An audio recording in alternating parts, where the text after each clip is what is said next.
Good morning to all. నిజంగానైనా ఈరోజు సీరియస్గా చాలాసేపు మాట్లాడాలని ఇంటికాడ చాలా ప్రిపేర్ అయ్యి వచ్చిన, కానీ ఇక్కడ ఆర్డర్ చేంజ్ చేసారు. ఫస్ట్ కృష్ణాటన్నను శ్రీకాంత్ సార్ను తర్వాత నన్ను పిలుస్తారు. సరే కృష్ణాటన్న తర్వాత మాట్లాడేది నా టాపిక్ ఉంటుందిలే అనుకున్నాను, కానీ పాండురంగ సార్ను రమేష్ సార్ను పిలిచి నేను మాట్లాడేది ముందే వాళ్ళు మాట్లాడించేసి,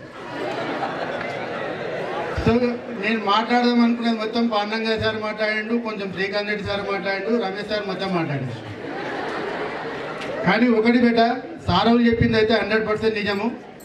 ఎందుకంటే మీకే తెలుస్తానా, ఇక్కడ గర్ల్స్ క్యాంపస్లో అయినా అక్కడ బాయ్స్ క్యాంపస్లో అయినా మీరు ఎక్కడైనా చూడండి, ఏ కాలేజీలో అయినా చూడండి, ఈవెన్ హాస్టల్ రూమ్లో కానీ డార్మెటరీ రూమ్స్లో కానీ క్లాస్ రూమ్లో కానీ అంటే ఎందుకు చెప్తున్నానంటే ఇవన్నీ మేము కార్పొరేట్ కాలేజీలో వర్క్ చేసి వచ్చినాం కాబట్టి ఆ సిస్టమ్ మాకు పర్ఫెక్ట్గా తెలుసు.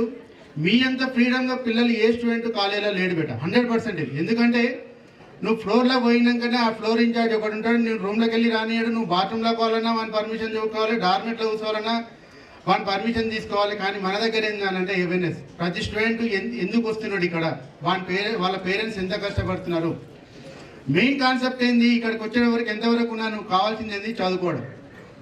ఆ చదువు మీద ఒకటి పర్ఫెక్ట్గా కాన్సన్ట్రేట్ చేస్తున్నాము, ప్లస్ డిసిప్లిన్ మీద కాన్సన్ట్రేట్ చేస్తున్నాము. ఎప్పుడైతే డిసిప్లిన్ మనకు వస్తుందో, ఎప్పుడైతే డిసిప్లిన్గా మనం ఉంటామో ఆటోమేటిక్గా చదువు వస్తుంది. ఇక్కడ మన కాలేజీలో మేము పర్ఫెక్ట్గా నమ్మేది ఏంటంటే ఫస్ట్ డిసిప్లిన్. ఆ డిసిప్లిన్ కోసమే మేము మార్నింగ్ వచ్చినామంటే ఈవినింగ్ వరకు నైట్ వరకు ఎక్కడ వెళ్తామనంటే ఈ ఏజ్, ఈ ఇంటర్మీడియట్ ఏజ్ అనేది చాలా చాలా డేంజర్ ఏజ్.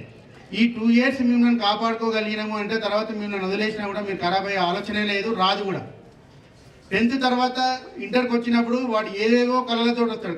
కాకపోతే ఏంటంటే నీ భవిష్యత్తు మొత్తం ఈ ఇంటర్మీడియట్ డిపెండ్ అయి ఉంటుంది.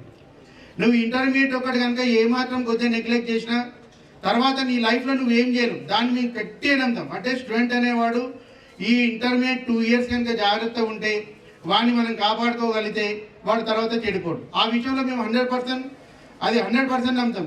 అందుకోసమే మార్నింగ్ వచ్చినామంటే ఈవినింగ్ వచ్చి వరకు ఉన్నాము అంటే మేము ఫస్ట్ ప్రయారిటీ దేని ఇస్తున్నానంటే డిసిప్లిన్ మీదే ఇస్తున్నాం. ఆ డిసిప్లిన్ వచ్చిందంటే ఆటోమేటిక్ ఎడ్యుకేషన్ వస్తుంది.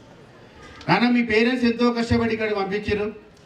మేము ఎప్పుడు చెప్పేదే ఇవాళ కూడా చెప్తే మీకు బోర్ వస్తుంది. ఎంతో కష్టపడి ఎంతో స్ట్రగుల్ చేసుకుంటూ రూపాయి కష్టపడి ఇక్కడ పే చేస్తున్నానా. మీకోసం గోడల నిండా ఇంపార్టెంట్ క్వశ్చన్లు రమేష్ సారులు అయితే గోడలు మొత్తం నింపారు. Important question physics, chemistry, mathematics ప్రతి గోడ చూడండి, ప్రతి క్లాస్ రూమ్లో చూడండి, ఇంపార్టెంట్ క్వశ్చన్లు ఉన్నాయి. ఇప్పటికైనా మేల్కొన్నానా, ఇప్పటివరకు చదువుకున్నా, ఇప్పటివరకు మేల్కొని ఆ గోడలను ఒకసారి చూస్తే ఆ గోడల మీద ఉన్న ఇంపార్టెంట్ క్వశ్చన్లు ఒకసారి చూసి చదువుకుంటే మీకు 100% 60% రిజల్ట్ వస్తుంది నాన్న. దయచేసి చదవండి. ఒకసారి ఫెయిల్ అయినాక మనం ముఖం చూపుకోలేము. ఒక సబ్జెక్టు పోయినా ఫెయిల్ అయినట్టే, 2 సబ్జెక్టులు ఫెయిల్ అయినట్టే, ఒకటే సబ్జెక్టు పోయించారంటే పాస్ అయినట్టు కాదు, ఒక సబ్జెక్టు పోయినా ఫెయిల్ అయినట్టే. దయచేసి మళ్ళీ చెప్తున్నా, జాగ్రత్తగా ఉండండి. ఇంకా మీకు కరెక్ట్ ఇంకా 10 days ఉన్నాయి ఎగ్జామ్స్. 25th నాడు మీరు ఎగ్జామ్కి ఈ టైంకి ఎగ్జామ్ హాల్లో ఉంటారు.